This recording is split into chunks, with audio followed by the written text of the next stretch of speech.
부산진 오늘의 묵상입니다. 네, 가을이 조금씩 짙어지기 시작하는 시기입니다. 육체의 건강도 잘 지키시고 영혼의 평안도 챙기시기를 바랍니다. 오늘 우리에게 주시는 하나님의 말씀은 사무엘하 3장 27절에서 39절까지의 말씀입니다.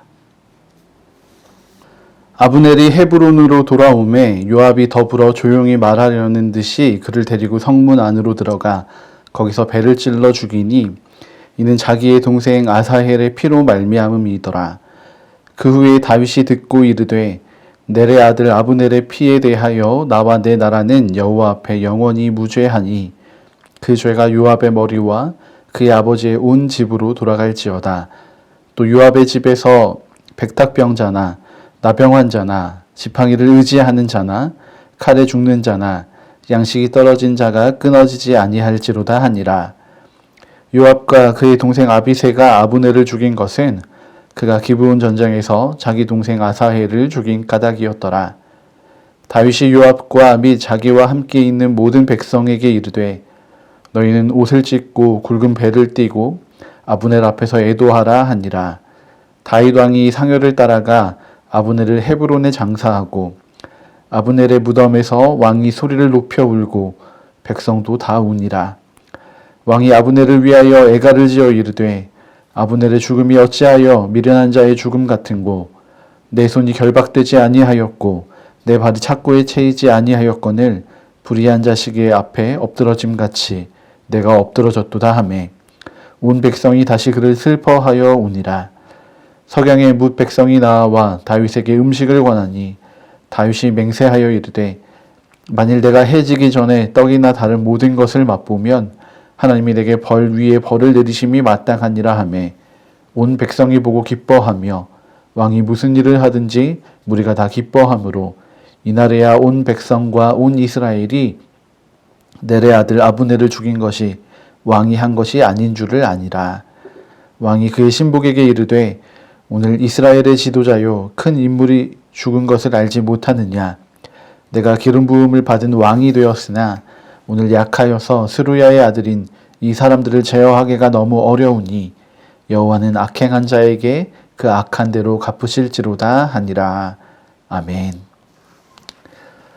사무엘 하의 말씀들은 이스라엘의 왕이 되는 다윗의 이야기로 채워져 있습니다. 그런데 가장 첫 번째 이야기는 다윗이 아닌 사울과 요나단의 죽음으로 시작하고 있습니다. 그리고 오늘 온 이스라엘의 왕이 되기 직전에 있는 이 다윗이 이스라엘의 권력자요 또 정치가였던 아브넬의 죽음의 자리에 서 있습니다. 이 죽음의 자리에서 하나님이 어떤 삶을 우리에게 요구하시고 요청하신지를 우리가 함께 살펴보고자 합니다. 오늘 첫 이야기는 아브넬의 죽음입니다. 이 아브넬의 죽음에는 바로 요압이 관련되어 있습니다. 30절의 말씀입니다. 요압과 그의 동생 아비새가 아브넬을 죽인 것은 그가 기브온 전쟁에서 자기 동생 아사헬을 죽인 까닭이었더라. 아멘. 기브온 전쟁에서 자신의 동생 아사헬을 죽인 아브넬에게 복수할 날만을 바라보고 있던 요압이었습니다.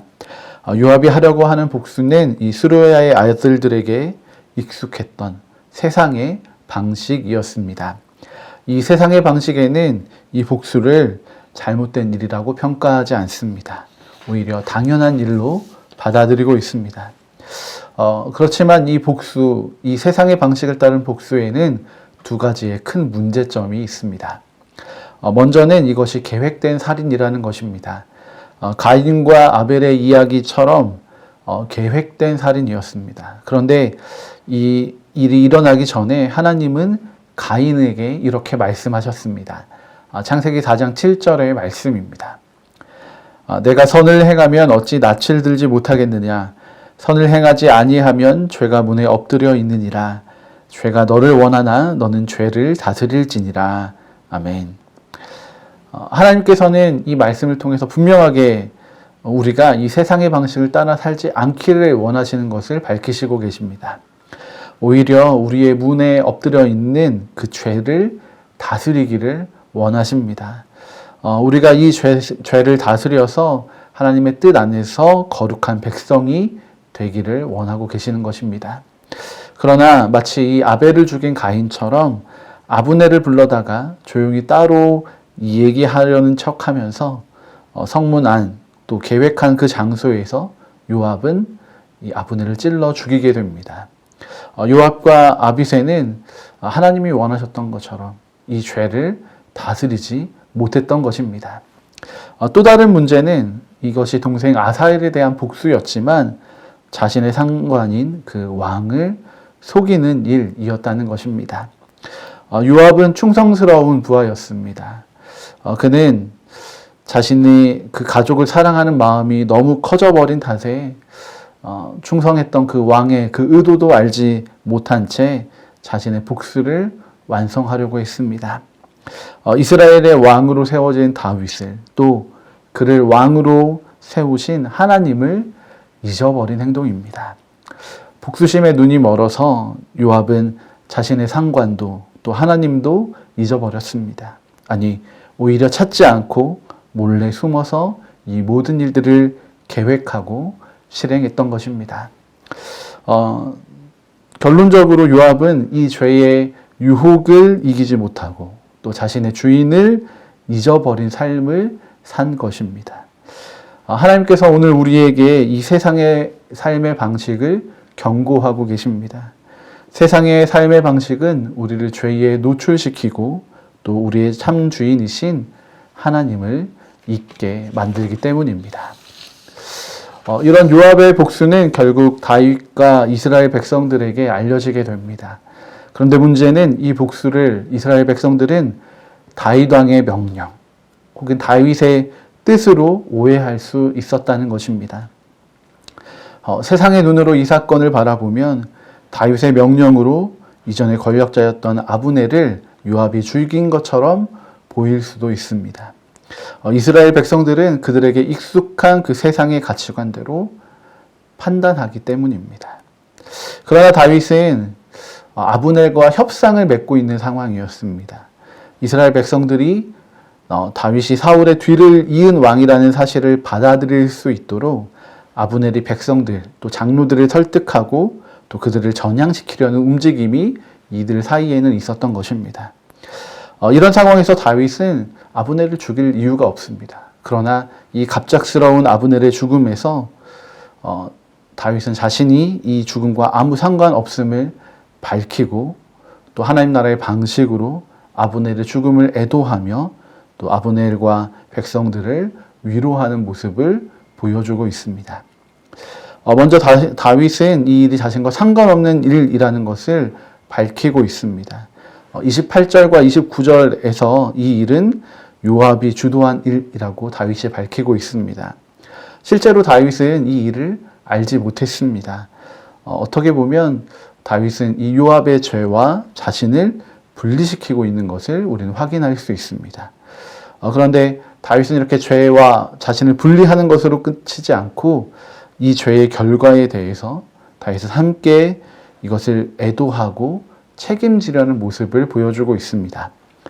먼저 이 일을 주도한 요압과 또 이 상황을 함께 마주하고 있는 온 이스라엘의 백성들에게 아브넬의 죽음을 애도하기를 명령합니다.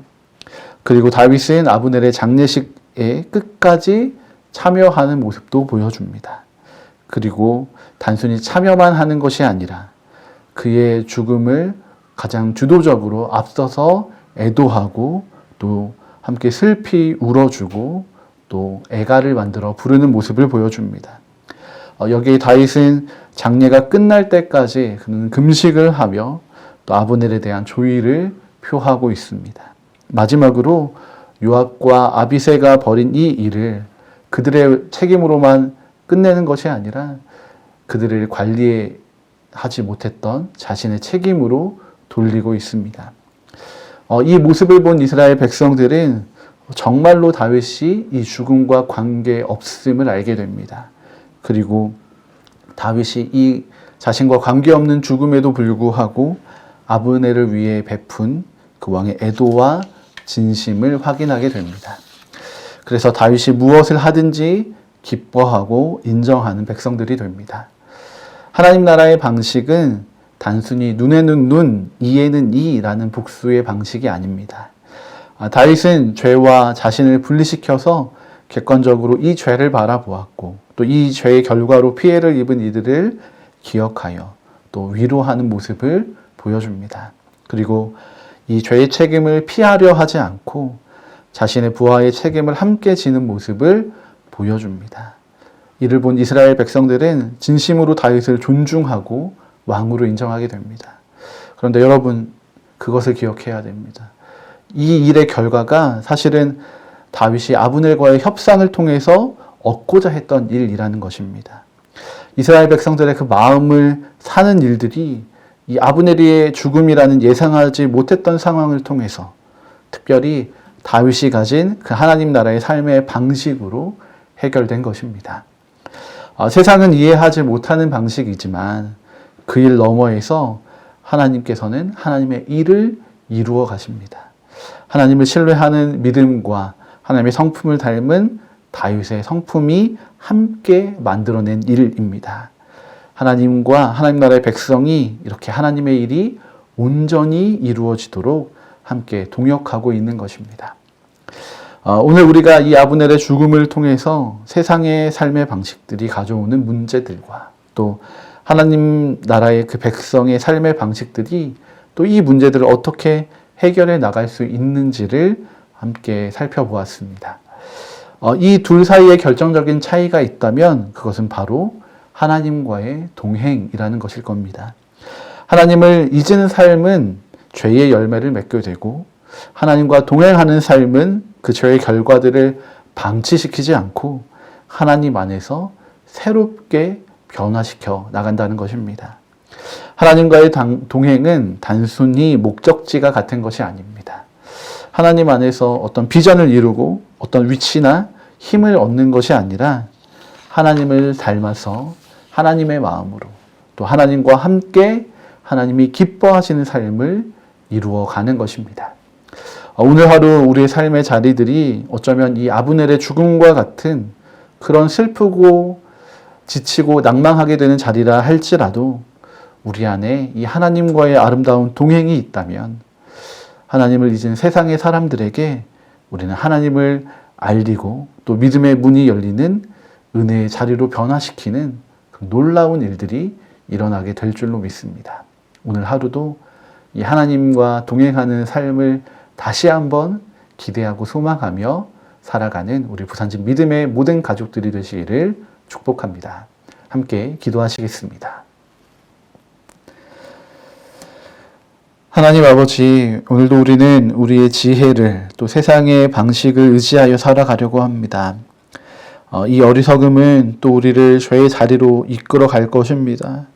주님, 이 어리석은 우리를 불쌍히 여겨주시고 긍휼히 여겨주셔서 우리가 하나님 나라의 백성으로 하나님을 신뢰하고 의지하여 살아가는 하루가 되게 하옵소서. 다윗의 믿음 때문에 그 죽음의 자리가 변하여 위로와 기쁨 또 평안의 자리가 된 것을 봅니다.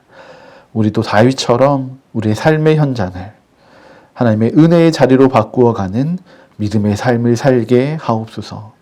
오늘도 우리와 함께 하실 것을 기대합니다. 감사드리며 우리 주 예수 그리스도의 이름으로 기도드립니다. 아멘.